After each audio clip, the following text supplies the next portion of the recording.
Good morning, AP. I hope you have. I'm filming this today on Easter morning, waiting on my family to wake up. So I hope you guys have a wonderful Easter today. Got my glasses today, having some hard time seeing. Um, Apologies for that. I having to move them back and forth. I'm not a big giant fan of glasses, but looks like I'm going to be using them more. So let's look at the ending of this story. All right, and there's not much left. All right, in fact, with the first within the first couple of paragraphs, the third paragraph there, Gregor's gone. All right, so let's get a little bit of the details here, okay? So he rushes to get back into his room, and his family just backs off and lets him. In fact, this is the only thing he notices is different. His sister is standing. She was sitting before hugging her father. She stands up now and just watches him go in, and as soon as he gets in the room, she jumps up, slams the door, locks it, and bolts it. She has shut him in there. And he hears her say, "Finally." And you get this sense that his family's finally just decided they're done with him. All right. Now, then this next paragraph is the ending of Gregor's life, and it's very powerfully written. It's a beautiful bit of writing.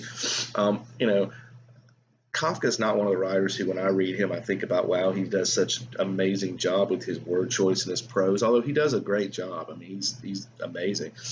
But you know, this paragraph, out of all the paragraphs in the book, this one and the very last one are two exceptionally well written paragraphs. All right.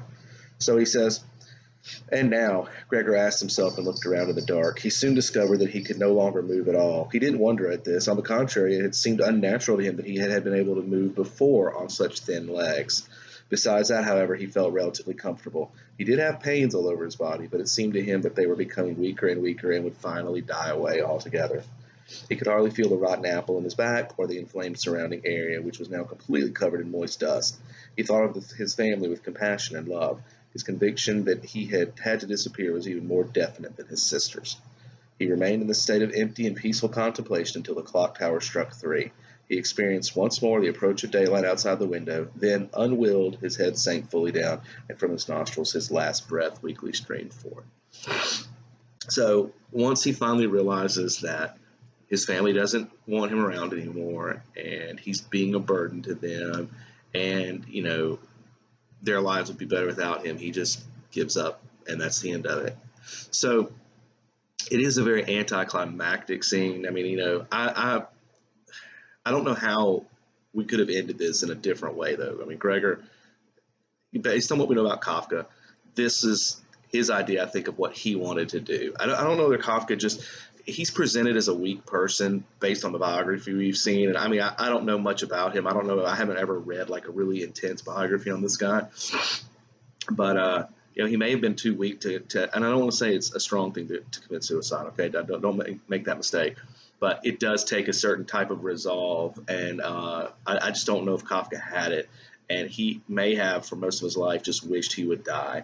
So I really still feel like Gregor and Kafka are the exact same person. They really are. I feel like each of these characters matches up to the character in his own life. So I feel like this is what he wanted. And then eventually, of course, he does get sick and dies, which was probably a blessing for him. The weird thing about this is once he is dead, this family all of a sudden turns a corner, and you can just see, for the first time in the book, we see this sense of hope. Which again is so depressing to me that Kafka felt this way. The servant comes in the next morning and sees the dead body and goes and tells them that Gregor's dead. They don't even have a sense of regret. They just are kind of immediately happy. In fact, Mr. Samsa says, "Well, now we can thank God." I mean, of course, I realize when someone close to you who, like, if you have been taking care of someone who's, very, very sick, and it's taken up all your time and all your money's gone into it, maybe in the back of your mind you're thinking, well, now they're in a better place. But to say this out loud the way he does definitely shows a lot of what's happening up here. And then it's like the family all of a sudden gets closer. We get, "Come, Greta, come sit with us for a bit," said Mrs. Samsa with a wistful smile, and Greta followed her parents to their bedroom, though not without looking back at the corpse. And so they all just sit there, and you have this tender family moment over the death of one of their loved ones. The three boarders show back up. This was a loose end that needed to be handled. They immediately come out, and these guys are repulsive to me. They walk out and they're like, "Where's our breakfast?" After their big scene they caused, they're all asked about breakfast, and Mr. Samset kicks them out. He basically chases them out of the apartment, says, "Get out, you're done, go."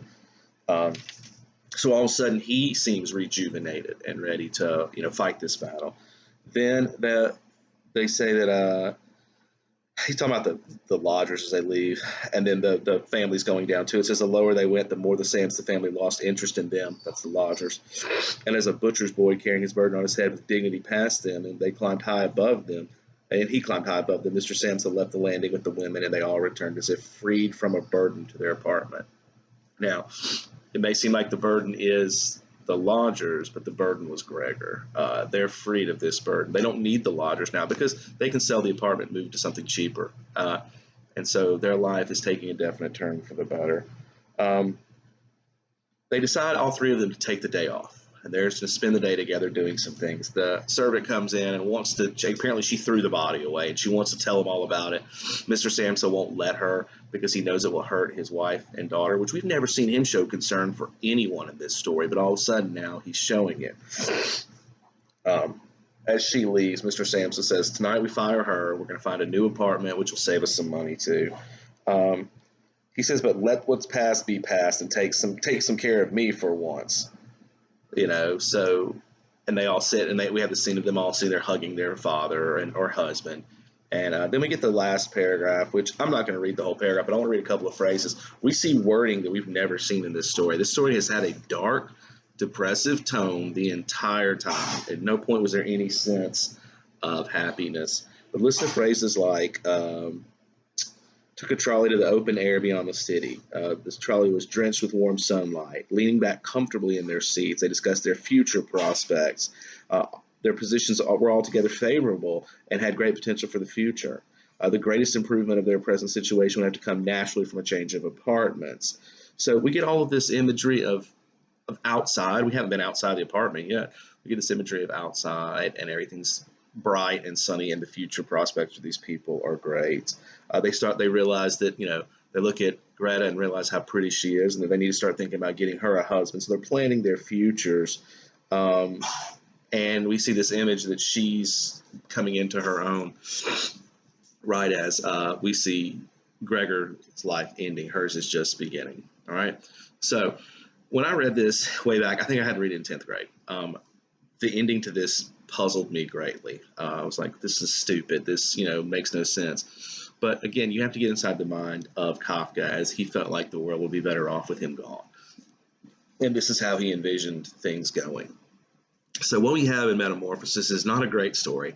We have a great psychological study. We get to see what